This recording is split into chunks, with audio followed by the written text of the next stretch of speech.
next Rolling Rant. The March for Our Lives event was Saturday out in D.C. and apparently a whole bunch of other cities. And, oh man, the usual. They tried to inflate their numbers and say there was 800 and some odd thousand people there when it turned out only to be 200. And it was the usual junk. You know, you had a whole bunch of people that had no idea what they're talking about, trying to shred up the Second Amendment for the rest of us. And there were some reporters out there that were, you know, they run their op-ed sites, you know, things like that. You guys got like Ben Shapiro and Louder with Crowder and a few of those. There's this one guy out there, and he was out there questioning the protesters. Wasn't trying to debate with them. He was just asking questions. And one of the number one question he asked of these protesters was, what is an assault weapon? Simple enough question, right? Tell me what an assault weapon is. Not a one of them could answer. And I'll tell you one reason why. Hope you all you snowflakes are listening. There's no such thing as an assault weapon. It is a generic term that can be applied to any inanimate object dependent on whose hands are wielding it. Assault is a verb, not a noun. There's no such thing as an assault rifle. Assault guns. I'll tell you what, if that's the case, if they're all assault rifles and assault guns, that means all of mine are defective because they've never assaulted anybody. I couldn't believe these kids up on stage. I can't remember her name. David Hogg's girlfriend, shaved head. You know, looks like a younger version of Sinead O'Connor. She gets up on stage in an army green jacket with a Cuban flag on her arm. Cuban flag. She's up here talking about confiscation of weapons, of firearms, from legal, law-abiding Americans with the flag of a dictatorship on her arm.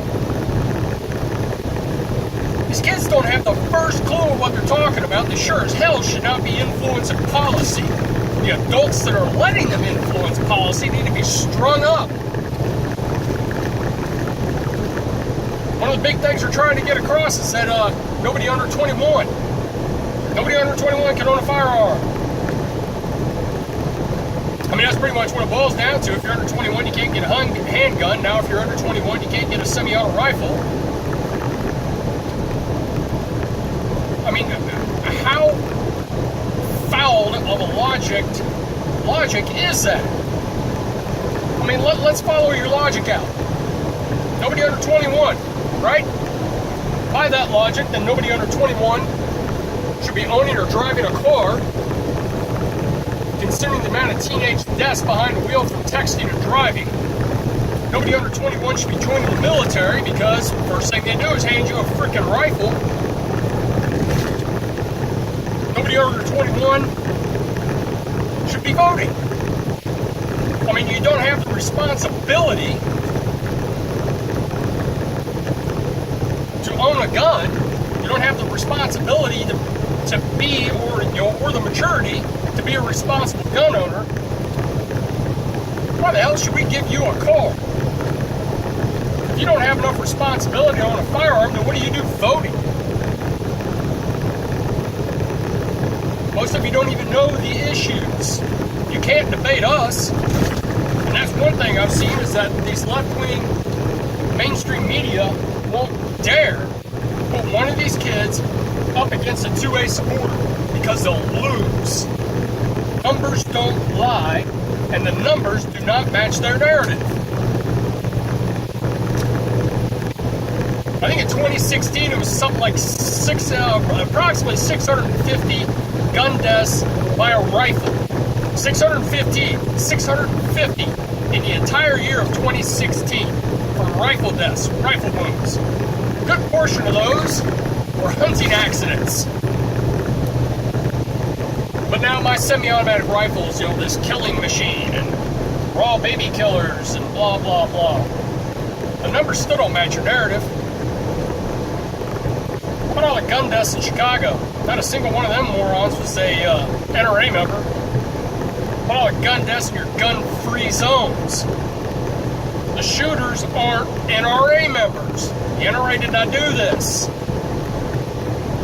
Keep talking about it like they were the ones down there pulling the trigger.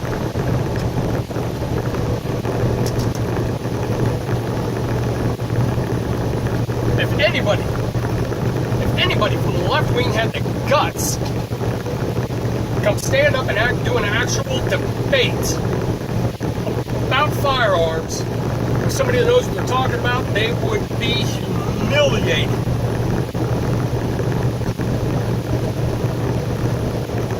They can't argue the numbers. There's nothing there for them to argue. The numbers tell us everything we need to know. They made DUIs illegal. They didn't stop 4,300 people from dying already this year. Heroin's illegal. How's that one working out for you?